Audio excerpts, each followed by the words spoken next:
envolé aussi la réforme de l'assurance chômage. Nicolas Dose, saisi par les syndicats, le Conseil d'État a décidé hier de suspendre le projet qui aurait dû s'appliquer normalement dans 2 semaines, le 1er juillet.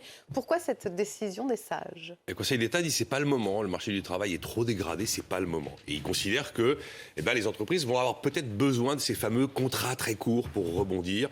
Or, cette réforme visait à modifier une disposition centrale de l'assurance chômage qui facilite, voire incite les CDD très courts. C'est l'aspect le plus technique, mais le plus important, c'est ce qu'on appelle le mode de calcul du SJR, le salaire journalier de référence. Le Conseil d'État dit la réforme est nécessaire, mais ce n'est pas le moment. Bon, ça veut dire que rien ne change le 1er juillet, mais que cette réforme, inévitablement, va refaire surface. Il y a de grandes chances. C'est un référé, là. Donc, décision rapide, mais provisoire. Ils n'ont pas jugé sur le fond.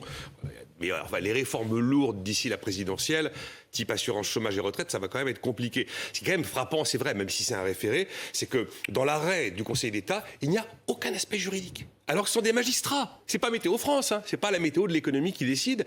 Ils considèrent que c'est pas le bon moment. Et c'est les seuls arguments qu'ils ont retenus, alors qu'il y avait quand même des arguments de droit, notamment les syndicats considéraient que la modification du mode de calcul de ce fameux salaire journalier de référence allait créer une inégalité de droit. Et donc la repousser à plus tard, c'est une bonne décision quand même ? Bon, pour la paix sociale, oui, c'est vrai que les contrats courts, c'est vrai, ça peut aider peut-être à rebondir, mais en tout cas pas pour les comptes de l'UNEDIC. La dette cumulée de l'UNEDIC, c'est 70 milliards d'euros. C'est l'équivalent d'1 an de recettes de l'impôt sur le revenu. C'est 2 fois plus qu'en 2019. Ça représente 2 fois les cotisations sur l'ensemble d'une année. Et pourtant, ce salaire journalier de référence, c'est une anomalie.